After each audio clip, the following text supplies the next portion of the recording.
पे सर झुकाता रहूं, तेरे दरबार में तो आता रहूं।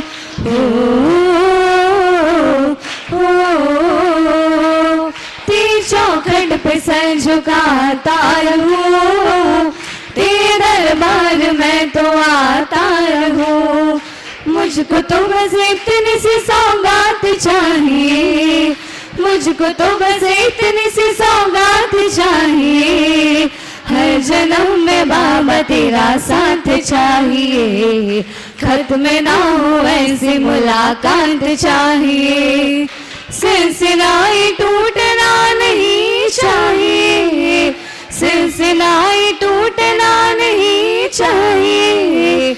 मुझको तो बस इतनी सी सौगात चाहिए, हर जन्म में बाबा तेरा साथ चाहिए, खत्म ना हो ऐसी मुलाकात चाहिए।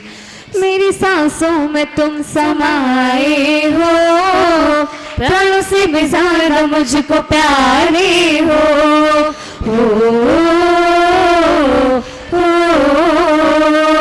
मेरी सांसों में तुम समाए हो, प्राणों से भी ज्यादा मुझको प्यारे हो।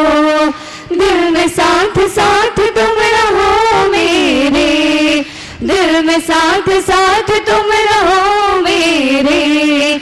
सपनों में आते रहो वो रात चाहिए, सपनों में आते रहो वो रात चाहिए।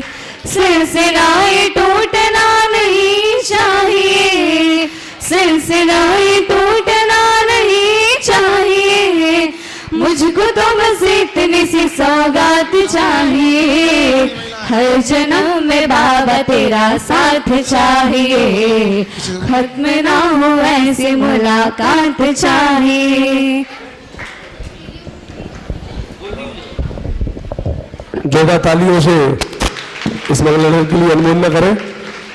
और जो महिलाएं गैरगंज की हैं या यूनिफॉर्म में नहीं है, उनसे निवेदन है कि मंच के बाईं ओर आ जाएं। दीदी लोग उच्च स्थान ग्रहण करें।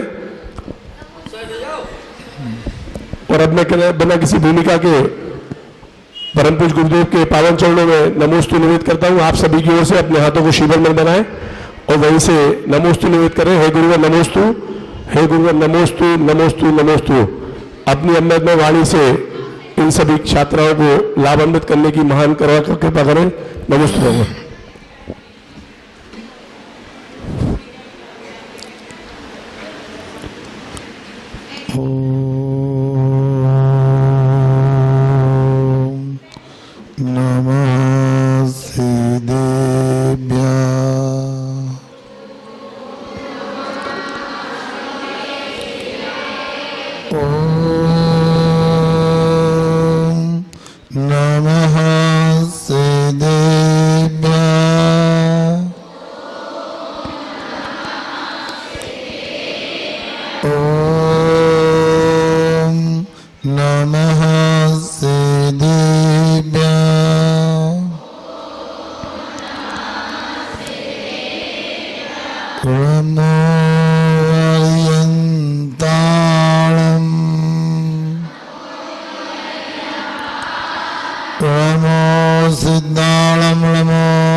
पंच परमेष्टि भगवंतों की, मूल नायक श्री चंद्र प्रभु भगवान की, शासन नायक महावीर भगवान की, आचार्य गुरुवर श्री विद्यासागर जी महाराज की, आचार्य श्री समय सागर जी महाराज की।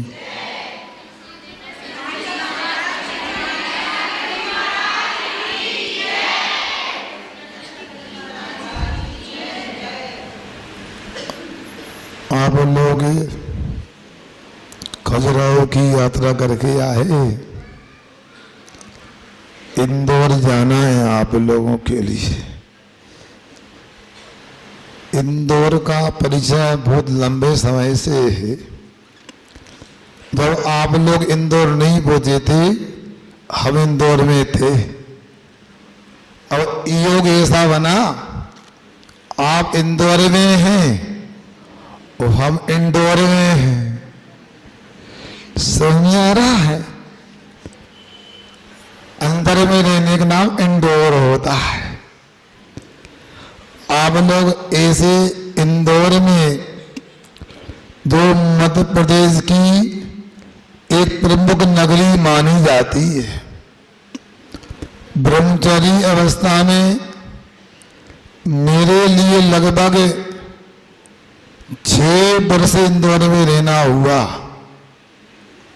गया था क्रिश्चियन कॉलेज में पीजी करने के लिए और वहीं पर स्थानांतरण हुआ, आश्रम में रहने लगे। इन बच्चों ने आश्रम देखा नहीं देखा? उदासीन आश्रम।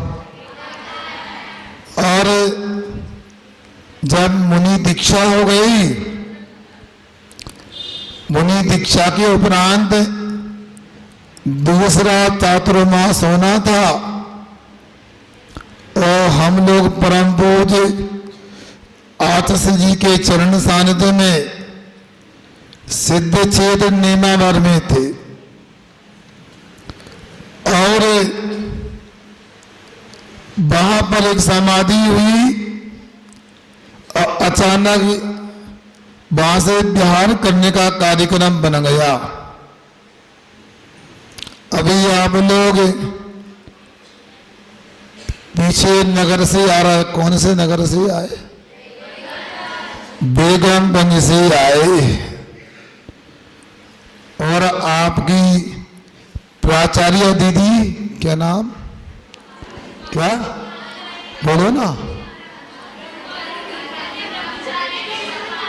हाँ, उनके पूर्व के चाचा जी जो दीक्षित हो गए थे, मुनि श्री पूजन सागर जी महाराज, हम दोनों को आचार्य जी ने बुलाया और कहा इंदौर चातुर्मास करना है। और अचानक 4 दिन पहले ही वहां से बिहार हो गया और आचार्य जी का चातुर्मास 1999 का प्रथम बार इंदौर में प्रवेश हुआ था और प्रथम चातुर्मास उनका संपन्न हुआ। वो स्थान भी आपने देखा होगा, गोमट गिरी, बहुत विशाल बाहुबली भगवान की प्रतिमा है, 24 विराजमान है। वहां देश के प्रधानमंत्री अटल बिहारी वाजपेयी भी आए थे और आचार्य श्री जी ने वहां पर वर्षा काल में चातुर्मास में आचार्य कुंदकुंज स्वामी के द्वारा लिखित समय परावर्त ग्रंथ का स्वाध्याय कराया था। आप लोग विद्यालय का तो पढ़ते हैं, धर्म का भी पढ़ाते होंगे इनको, आप लोग पढ़ते हैं ना? हाँ, पढ़ना भी चाहिए। तो कुंदकुंज स्वामी जी ने समय परावर्त, इसको समय सार ग्रंथ भी बोलते हैं। मेरे को 4 बजे का बोला है, बता देना, आकुलता नहीं करना, कम भी हो सकता है। तो उसमें एक गाथा आती है, हम उसको भी आपके भी से चर्चा का विषय बनाते हैं। अहमिक को खलु शुद्धो धनसरणाय सदारो रवि अत्ति मज्ज किंचिभी अन्नम परमल में तंबी। यहाँ कुंद कुंद आचार्य महाराज अपने को उपदेश दे रहे हैं। जैसे अपने आचार्य जी थे वैसा ही 2000 वर्ष पहले एक महान आचार्य हुए, उनका नाम परम पूज्य आचार्य श्री क्या था, बोलो थोड़ा सा, कुंद स्वामी था। और इतिहास में ये भी बतलाते हैं उनको देवों की सहायता से सीमंदर तीर्थंकर भगवान का भी सानिध्य मिला था और उन्होंने इस गाथा की रचना की है। यहाँ उन्होंने कहा है ये सुरसरी प्राकृतिक भाषा की गाथा है। आप लोग प्राकृतिक भाषा जानते हैं, बोलो नहीं जानते? अरे जानते हैं? रमोकाल मंत्र कौन सी भाषा में लिखा? बहुत सुंदर। जो रमोकाल मंत्र को जानता है वो प्राकृत को भी जानता है और सतखंडागम ग्रंथ को भी जानता है। सतखंडागम ग्रंथ का ये मंगलाचरण है। इसमें कहा अहम इक्को, मैं कैसा हूं, अकेला हूं।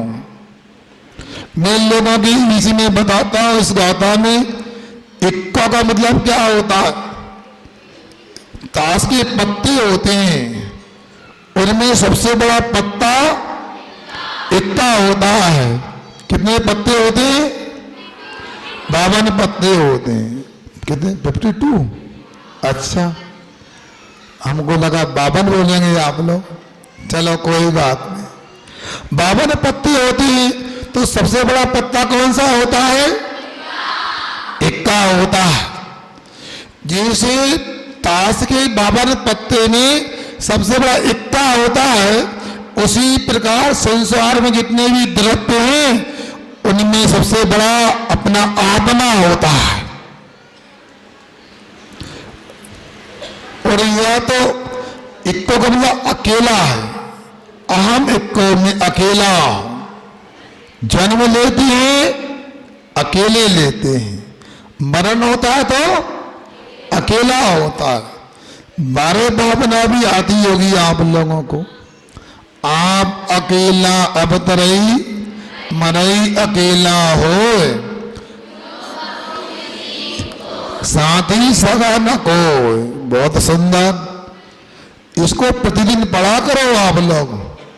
एक 12 भावना कैसी है पता है? पंडित दौलतराम जी कहते हैं माँ के समान है। जिसे माँ बच्चों को जन्म देती है ना, वैसे ही 12 भावना द्वादश अनुप्रेक्षा ये वैराग को जन्म देती है। बड़े बड़े मुनि महाराज भी ये अनुप्रेक्षा का भावना का चिंतन करते हैं, ध्यान करते हैं। तो यहाँ पर एक तो अकेला है, जन्म भी अकेला होता है और मरण भी अकेला होता है। परम पूज्य आचार्य श्री जी जब कोई चर्चा करते थे तो इस पंक्ति का दोहा का अलग अर्थ भी निकालते थे। आप अकेला अब तरई, क्या? आप अकेला अब तरई मतलब ये आत्मा यदि धर्म को अंगीकार कर लेता है तो संसार से तर जाता है, पार करता, अकेला ही तरता है। ऐसा अर्थ किया करते थे। तो अहमित को खलु शुद्धो, ये खलु यानी निश्चय की अर्थ में पद आता, अव्यय है खलु। तो आत्मा वास्तव में अकेला ही है, अनादि काल से है, अनंत काल तक रहने वाला है। और यथार्थ में देखिए शुद्ध है। इसमें कोई पुद्गल की मिलावट नहीं, कर्म की मिलावट नहीं, मगर हमारी अज्ञानता से हमारी आत्मा में लगातार कर्म आ रहे हैं और ये आत्मा शुद्ध होकर के भी अशुद्ध हो गया है, आज तक अशुद्ध रहा है। किंतु आचार्य कहते हैं अपने को वस्तु का यथार्थ बोध भी होना चाहिए। ये कैसा है? शुद्ध है। प्राण मयो सदारू कैसा है? दर्शन ज्ञान में आत्मा होता है। पाठशाला पढ़ते हैं आप लोग प्रतिभास्थली में, जीव किसे कहते हैं थोड़ा बताओगे आप लोग? जिसमें जानने देखने की क्षमता होती है उसे जीव कहते हैं। पुद्गल किसे कहते हैं? बहुत अच्छा। कल रविवार का दिन था, यहाँ की स्थानीय पाठशाला के बच्चे आए थे, उनसे भी हमारी चर्चा हो रही थी और आपकी तरह वो भी जवाब दे रहे थे, उत्तर दे रहे थे। अच्छा, जिसमें जानने देखने की शक्ति होती है वो जीव होता है। और पुद्गल किसे बोलते हैं? नहीं, थोड़ा अपने को सुधारना है। जो स्पर्श रस गंध बंड वाला होता है पुद्गल होता है। यदि हम कहेंगे जिसमें जानने देखने की शक्ति नहीं होती पुद्गल, तो गड़बड़ हो जाएगा, क्योंकि धर्म द्रव्य भी है, अधर्म द्रव्य भी है, आकाश द्रव्य भी है, काल द्रव्य भी है, इनमें भी जानने देखने की शक्ति नहीं होती। लक्षण ऐसा बनना चाहिए इसमें कोई दोष नहीं आए, तो स्पर्श रस गंध बंड वाला पुद्गल होता है। तो यहाँ आचार्य महाराज ने कहा दर्शन ज्ञान मैं हूं आत्मा हूं। हम लोग कौन है? आप पुद्गल है कि जीव है? आप आत्मा है कि शरीर है? बोलो, आप कौन है? आत्मा की शरीर? अच्छा, शरीर क्या होता है? पुद्गल होता है। ये अपने को हमेशा बोध होना चाहिए, जानकारी होना चाहिए। दंसराण में मैं हूं और कैसा हूं? आरोपी हूं। रूप किसी में होता है? पुद्गलों में होता है। तदबार सूत्र भी बड़ी बहनों को पढ़ाया होगा, सबको पढ़ाया, सबने 10 अध्याय हो रहे पूरे हैं? चलो आगे पूरा कर लेना। अब तदबार सूत्र में 10 अध्याय, कितने?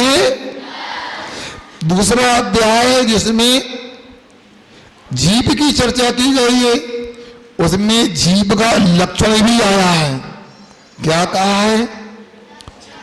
उपयोगो लक्षणम। इस सूत्र को भी अपने को ध्यान रखना है। फिर 5वें अध्याय में चलते हैं तो महाराज स्पर्श रस गंध वर्ण बनता पुद्गलः। जो स्पर्श वाले होते हैं, रस वाले होते हैं, गंध वाले होते हैं और रूप वर्ण वाले होते हैं, वो पुद्गल होते हैं।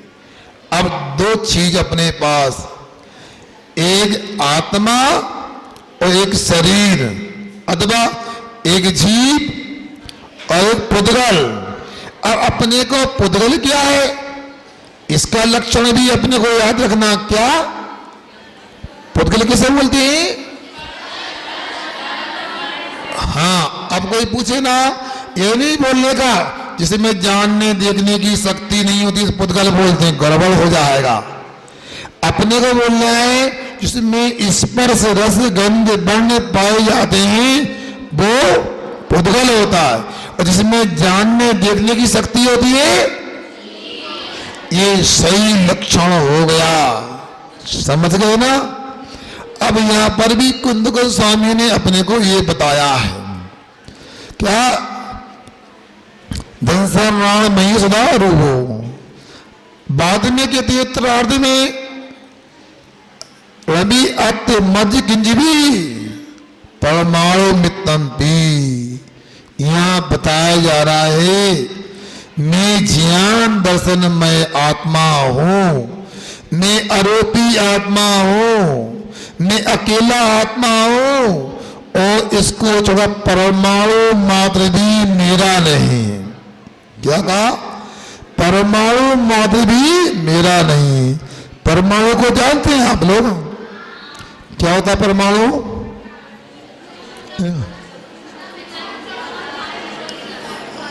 आप पाठशाला से बोलेंगे कि विद्यालय से बोलेंगे? तो क्लियर कर लो, क्योंकि केमिस्ट्री भी पढ़ाते ना, उसमें एटम किसे कहते? What is atom? क्या? इसमें इलेक्ट्रॉन, प्रोटॉन, न्यूट्रॉन पाए जाते से परमाणु बोलते हैं। ये परिभाषा कहीं तक रखना, विद्यालय तक। अपने को वीतराग विज्ञान के अनुसार देखेंगे, पुद्गल का सबसे छोटा अविभाज्य हिस्से को परमाणु बोलते हैं। तो इतना परमाणु भी मेरा नहीं है, ऐसा कुंद गोस्वामी जी यहाँ अपने को बतला रहे हैं। आपको हमारी बात समझ में आ रही है ना? अब देखो, अभी कुछ दिन पहले यहाँ पर राष्ट्रीय स्वयं सेवक संघ का कार्यक्रम हुआ था, हमको भी वहां पर बुलाया था। आप लोग खाकी पोशाक में, वो सफेद शर्ट, काली टोपी और खाकी पैंट में थे, बहुत सारे ब्लॉक ग्राउंड में थे। अभी आप जाओगे रास्ते में मिलेगा। अब वहां पर एक चर्चा आई थी सनातन को लेकर के। सनातन क्या होता है, हमारी बहनों को भी याद रखना चाहिए। यदि आपसे कोई पूछे सनातन क्या होता, क्या बताएंगे आप? क्या? देखो सुनो हमारी बात, हम आपकी बात आपने कही, हम उसको गौण करते हैं। सनातन का मतलब प्राचीन होता है, इसको कहते हैं अनादि निधन। क्या बोलते हैं? अनादि निधन। वहां पर हमने चर्चा की कि भारतीय संस्कृति में एक आचार्य हुए कार्तिकेय स्वामी, उन्होंने कार्तिकेय अनुप्रेक्षा ग्रंथ की रचना की है, जैन धर्म का ग्रंथ है।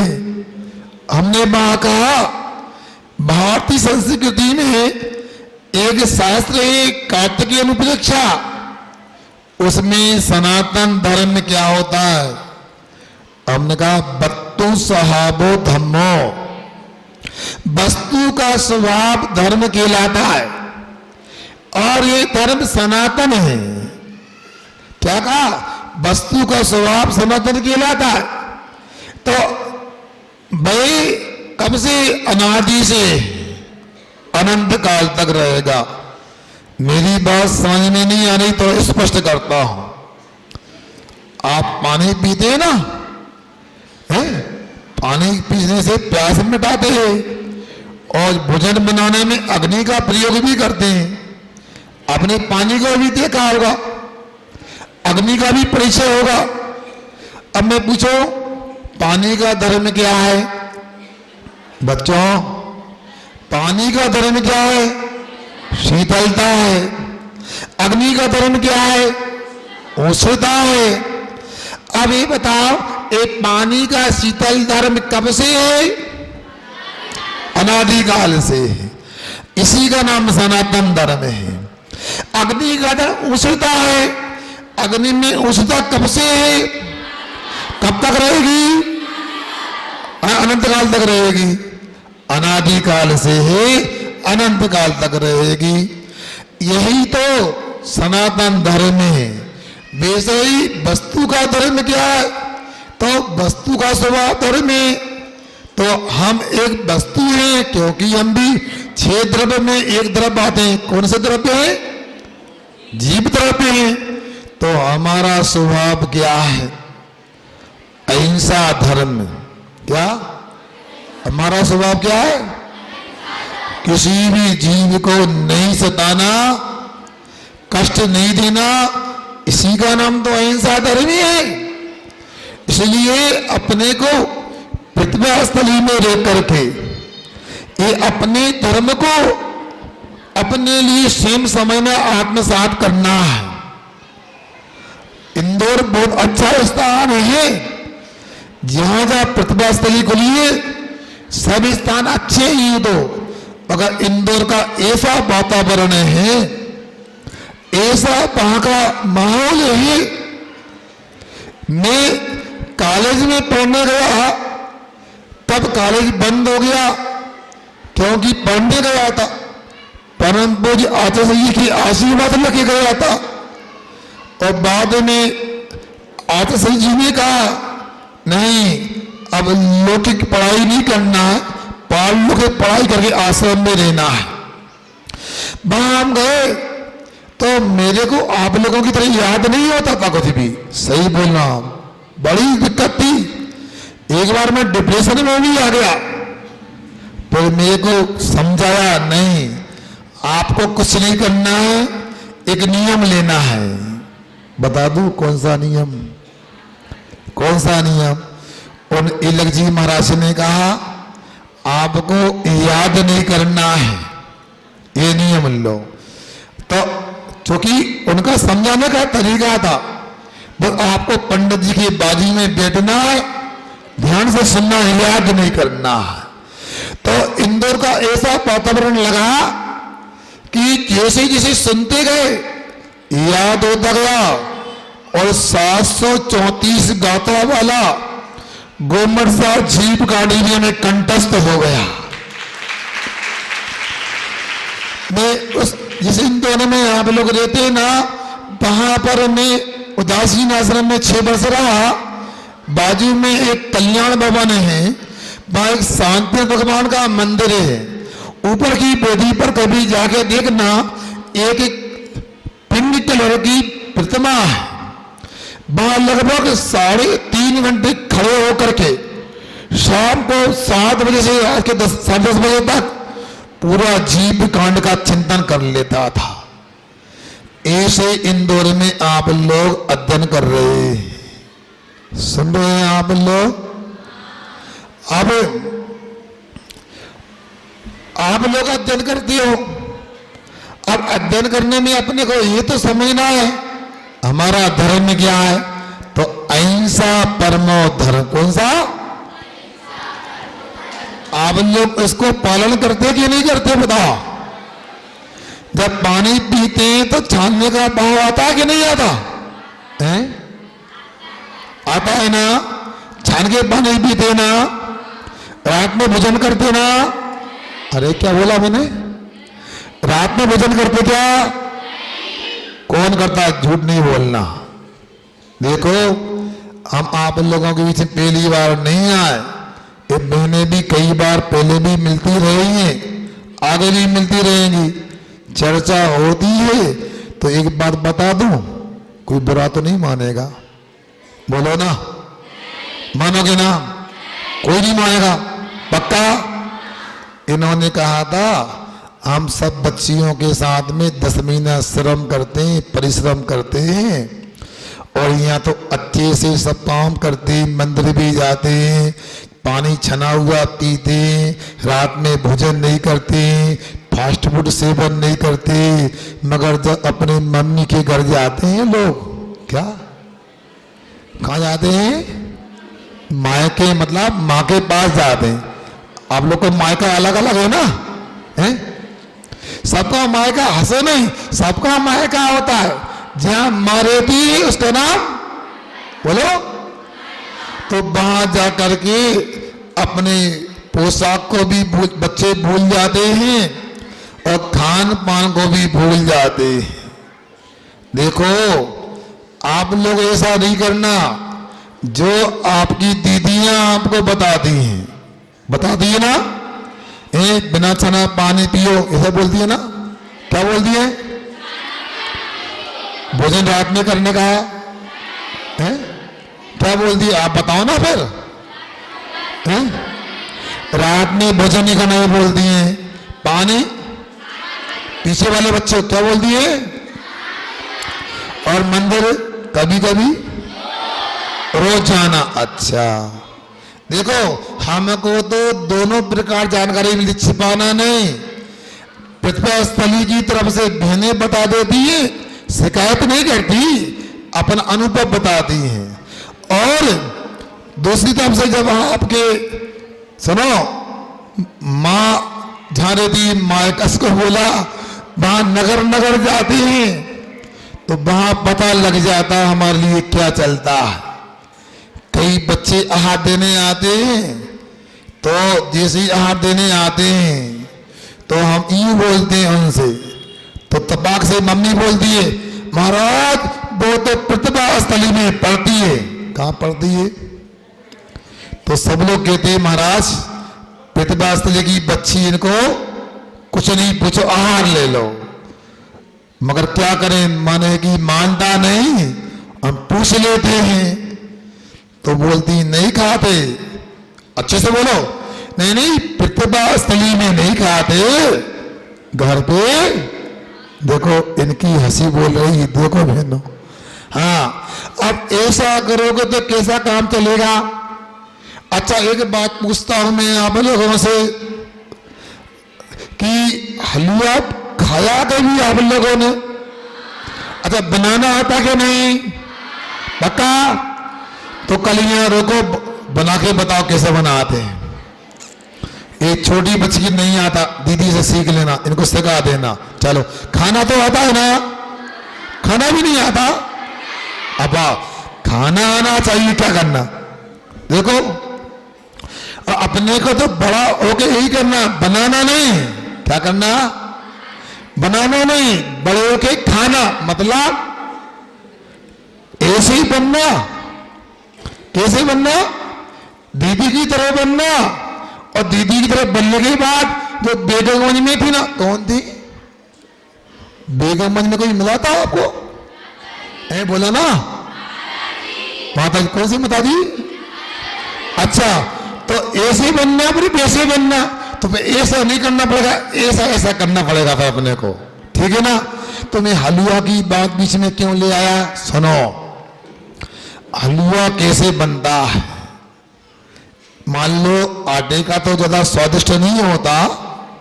घड़ी बोल लगी, आकुलता ना करो। 3 महीने में आपको ये पता होना चाहिए, मुझे घड़ी देखना आता है। हाँ, मैंने पहले पूछा था। तो मूंग की दाल का भी हलवा बनता है, बड़ा श्रम साध होता। रात में गलाओ या जल्दी गलाओ, उसको पीसो। कैसे पीसो? क्या? किससे? इनको कुछ पुराने सामान दिखाया करो ना, ये मिक्सी वगैरह नहीं, हाथ की चक्की दिखाओ। क्या? सिलबट्टा। अच्छा, और एक सिलबट्टा और एक खलबट्टा भी होता है।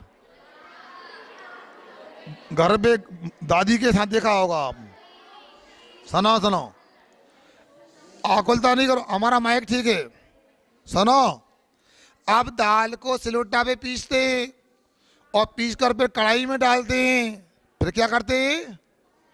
उसको सेंकते हैं, सुगंध आने लगती है, उसमें फिर मीठा डाला जाता है, हलवा बन जाता है। अब कई घंटों के श्रम के माध्यम से वो हलवा बनता है। आवाज आ रही है ना? हाँ, बोलो नहीं। हलवा बनता है। अब उस हलवे में मान लो हमने 5 किलो हलवा बनाया। कितना बनाया? उसमें 1 चुटकी रेत डाल दें, नर्मदा सेंट डाल दें, यूं इलायची की जगह। सुनने में आ रहा ना? 5 किलो हलवा में 1 चुटकी नर्मदा रेत डाल दें। जानती हो नर्मदा रेत? रेत नहीं आती, सेंट ना, उसको डाल दें। फिर खाएंगे तो कैसा लगेगा? क्या होगा? नहीं नहीं, कड़वा नहीं, दांत उड़ने वाला हो जाएगा, मतलब किरकिरा हो जाएगा। अब सही बोला आपने। उसी प्रकार जैसे इतने श्रम के साथ हलवा बनाया और थोड़ी सी नर्मदा सेंट डाल दी, सब किरकिरा हो गया। उसी प्रकार हम लोग 10 महीने, कितने महीने रहते प्रतिभास्थली में? अब 10 महीने में इतना श्रम आप लोग करते हो, आपकी दीदी लोग इतना श्रम करती हैं और वहाँ रात में भी नहीं खाते, छान के पानी पीते हैं, रोज मंदिर जाते हैं और घर जाकर अपने मायके जाकर मतलब अपने घर पर जाकर के हम लोग रात में भोजन करें, छान के पानी का ध्यान ना रखें, हम रोज मंदिर नहीं जाए तो किरकिरा हो गया कि नहीं हुआ साहब? गड़बड़ हो गया नहीं हुआ? क्या हो गया ना? अच्छा ये बताओ आप लोग कितने घंटे सोते हो? क्या 6 घंटे, कोई कह रहा 7 घंटे।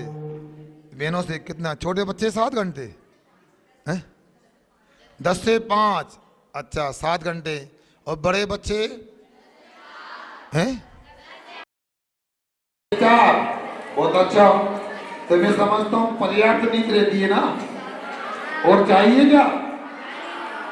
एक बार मैं जसपुर गया था तो एक श्रावक के मेरा हार हुआ तो मैंने इशारे से पूछा, भैया आपकी बिटिया को आना था, पितृस्थली से आए कि नहीं आए? बोलती आ गई। तो चौके में क्यों नहीं? तो बीच में मम्मी बोलती है, महाराज जी वो पितृस्थली से अभी आई है और सो रही है, बस सोने को नहीं मिलता। ऐसा होता, ऐसा नहीं करने का। जो नियम पितृस्थली के अंदर लेकर पालन करते हैं और नियम का हमेशा पालन करोगे तो मैं विश्वास से कहता हूँ अपने आचार्य श्री जी का भले समाधि मरण हो गया, हमेशा आपको आशीर्वाद मिलता रहेगा, कभी भी आशीर्वाद की कमी नहीं होगी।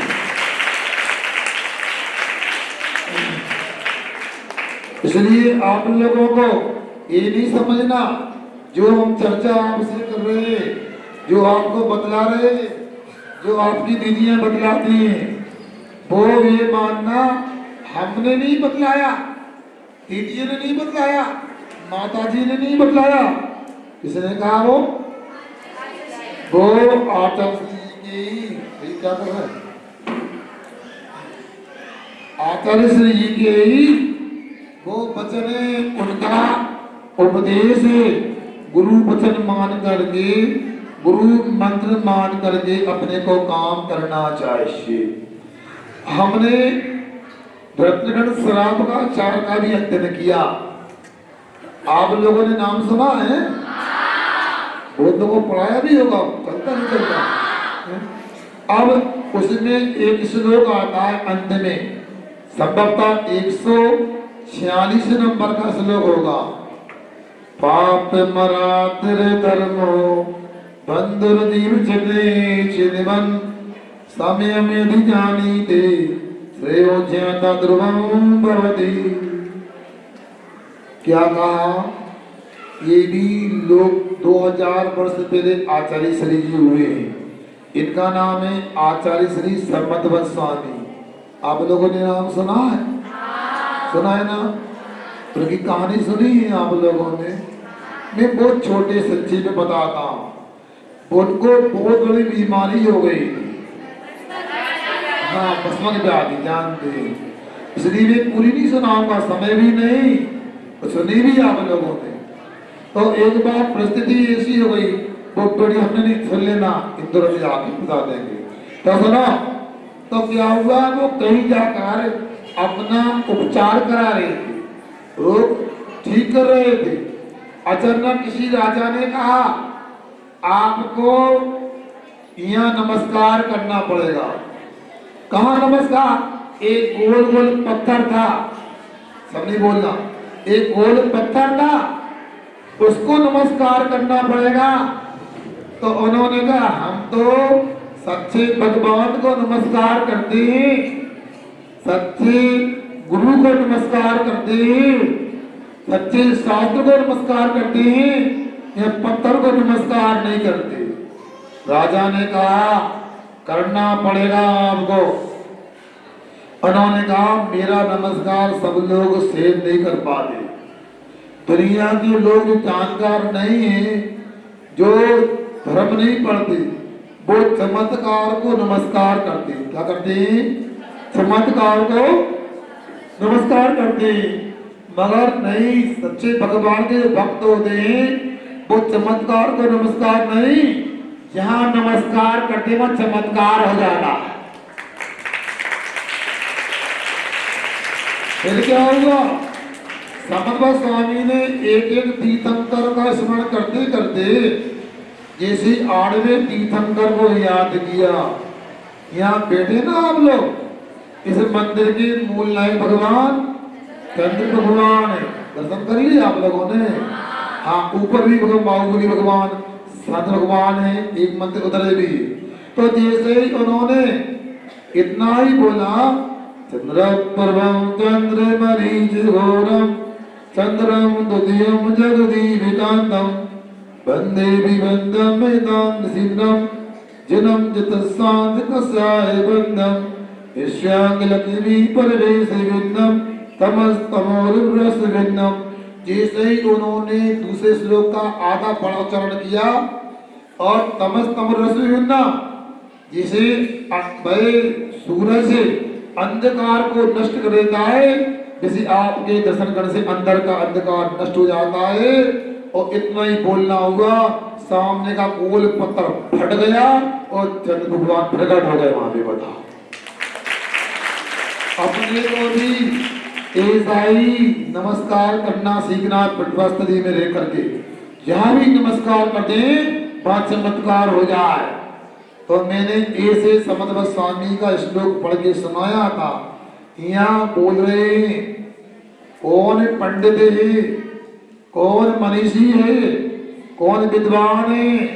तो उन्होंने कहा जीवस पापम अराधि च धर्मः बंधु जानी थी। जो जीव का शत्रु पाप को मानता है, जानता है जीव का शत्रु पाप है और जीव का बंधु मित्र धर्म है, इतना यदि जानता है तो भाई संसार का सबसे बड़ा विद्वान है, पंडित है। इसलिए आप लोगों को अच्छे से उपयोग लगा करके धर्म की बात को भी समझना है। आपको तो बताया दिया धर्म क्या? अहिंसा धर्म है। एक अहिंसा धर्म कहां से, कब से? अनादि से। कब तक रहेगा? अनंत काल तक रहेगा। जितने भी भगवान हुए, जितने भी तीर्थंकर हुए, आगे भी होंगे, सब धर्म की आराधना से होते। हम भी अच्छे मन से, सच्चे मन से धर्म की आराधना करेंगे और पृथ्वी में अच्छे से अध्ययन करेंगे तो वह दिन दूर नहीं, हम लोगों में कई लोग भगवान बनेंगे, तीर्थंकर बन जाएंगे। सुना? किंतु अपने को अभी से तैयारी करना है। इसलिए आप लोगों को समय ज्यादा हो जाएगा तो हम इतना ही बोलना चाहते हैं आप लोगों से। हमेशा याद रखो, कोई आपसे पूछे आपका दुश्मन कौन है, बोलो बच्चों, आपका दुश्मन कौन है? पाप। आपका दुश्मन कौन है? आपका मित्र कौन है? आपका मित्र कौन है? धर्म मित्र है। और पाप कौन है? दुश्मन है। इतना समझ लेंगे तो हम सबसे बड़े बुद्धिमान विद्वान माने जाएंगे। आप लोग परम पूज्य आचार्य श्री जी जो खजुराहो में विराजमान है, उनसे आशीर्वाद लेके आए होंगे। आए ना? अब तो ऊर्जा आ गई होगी रास्ते में। और कहाँ आदि का संत का भी आशीर्वाद ले लिया, ठीक है ना? तो हम भी आपको आशीर्वाद देते हैं। संसार के, हाँ, संसार के सबसे बड़े विद्वान हमारी पृथ्वी के बच्चे और बहनें बन जाए। बस इतना ध्यान रखना, पाप को दुश्मन मानना, धर्म को मित्र मानना, और यही अपना अहिंसा धर्म है जो सनातन धर्म है, सच्चा धर्म है। इसको पालन करते देना और हमारी बात को, हलवा को नहीं भूलना। जो हलवा बना के दिया ना अभी, हलवा बना के ना थोड़ी सी नर्मदा सेठ से खराब हो जाता, उसी प्रकार जो जो प्रतिभा स्थली में पढ़ाया जाएगा उसको प्रतिभा स्थली में पालन करोगे तो आप आचार्य के भक्त नहीं माने जाओगे, उसको घर में भी पालन करोगे तो माने जाओगे आप सही मायने में आचार्य श्री के भक्त हो और शिष्य हो। ठीक, हाँ अपनी बात को हम विराम दे दे। हमारे चंद्र जी महाराज का अभी मौन चल रहा है और उसे भी आशीर्वाद लेना, यहाँ के मंदिर में दर्शन करके भगवान से आशीर्वाद लेना।